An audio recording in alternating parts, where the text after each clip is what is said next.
বসে নিরালায় রে পাখি হলে উড়ে যেতাম সোনার মদিনায় সোনার মদিনায় রে বুলবুলিরা কথা শোনো উড়ে যাও কোথায় রে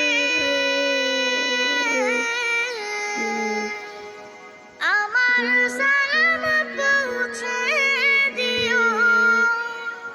নবীজির রওজায় রে মুখস্থ করবে নবীজির রওজায় রে এবার জিন্দাবাদ জিন্দাবাদ বারে ভাবি বসে নিরালায় রে যেমন কটা কইছে জ্বালা